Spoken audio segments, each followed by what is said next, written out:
యాదగిరిగుట్ట లక్ష్మీనరసింహస్వామి ఆలయంలో భక్తుల రద్దీ అధికంగా ఉంది. ఆదివారం సెలవు రోజు కావడంతో భక్తులు అధిక సంఖ్యలో స్వామివారి ఆలయానికి విచ్చేశారు. భక్తులు అధిక సంఖ్యలో ఆలయానికి రావడంతో ఆలయ ప్రాంగణంలో భక్తుల సందడి నెలకొంది. ఆలయ పరిసరాలు భక్తులతో కోలాహలంగా మారాయి. దీంతో ఉచిత ప్రవేశ దర్శనానికి దాదాపు 2 గంటల సమయం, ప్రత్యేక ప్రవేశ దర్శనానికి దాదాపు గంట సమయం పడుతోంది. భక్తుల రద్దీ అధికంగా ఉండడంతో ఆలయ పరిసరాలు భక్తులతో కిటకిటలాడుతున్నాయి.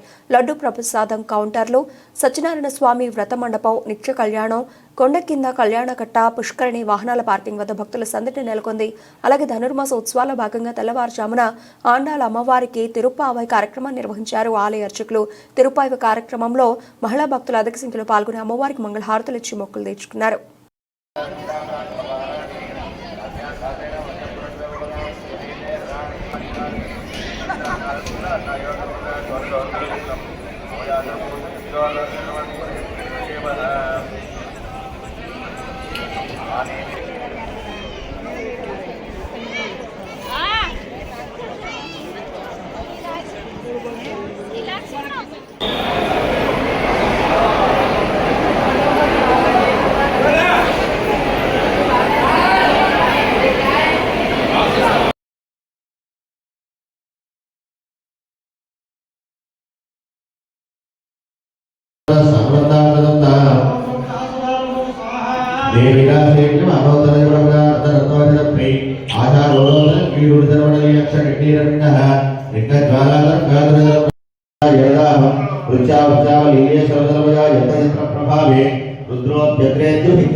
సన్నిధానానికి బ్రహ్మి ముహూర్తకాలంలోనే 3 గంటలకి మన అర్చక స్వాములు అందరూ కలిసి కాషాయాంబర వస్త్రములు, పట్టు వస్త్రములు ధరించి పాటు నడుస్తున్నటువంటి అడుగుల శబ్దాలు, ఆ తాళపేరుల బుద్ధి యొక్క శబ్దాలు ఓంకార నినాదాలుగా మంత్రోచ్చారణ చేస్తూ ఉన్నప్పుడు, భగవన్ నామ స్మరణ చేస్తూ ఉన్నప్పుడు వారి యొక్క సన్యాసి స్వరూపమైన